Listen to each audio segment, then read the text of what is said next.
అమెరికాలో తీవ్ర ఉద్రిక్తత నెలకొని ఉంది. వాషింగ్టన్లోని యుఎస్ అమెరికన్ ప్రెసిడెంట్ భవనం పరిసర ప్రాంతాల్లో, వైట్ హౌస్ పరిసర ప్రాంతాల్లో కాల్పుల కలకలం రేపింది.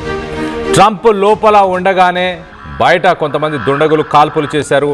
ఏకంగా 20 నుంచి 30 రౌండ్లు ఫైరింగ్ చేసినట్టు తెలుస్తుంది.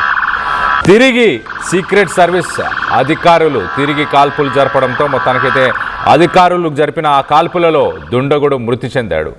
మరొక వ్యక్తికి కూడా తీవ్ర గాయాలయ్యాయి. నిన్న సాయంత్రం 6 గంటల సమయంలో ఒక్కసారిగా సీక్రెట్ సర్వీసెస్ ఉన్న చెక్ పాయింట్, అంటే వైట్ హౌస్లోని ఒక చెక్ పాయింట్ వద్దకి ఒక వ్యక్తి వెపన్ తీసుకొని వచ్చి సడన్గా ఒక్కటేసారి 20 నుంచి 30 రౌండ్లు షూట్ చేయడం స్టార్ట్ చేసేసాడు.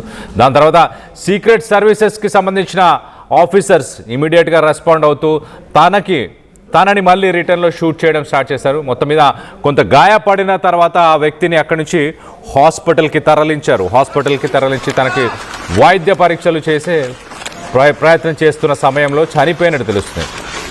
ఈ దాడిలో మరొక వ్యక్తికి కూడా తీవ్ర గాయాలయ్యాయి. మరి ఆ వ్యక్తి సీక్రెట్ సర్వీసెస్కి సంబంధించిన అధికారియా, లేకపోతే తనతో పాటు వచ్చిన వ్యక్తా, లేకపోతే ఆ సమయంలో అక్కడ ఉన్న మరొక వ్యక్త?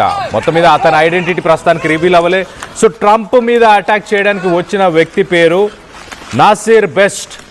అతని వయసు 21 సంవత్సరాలు.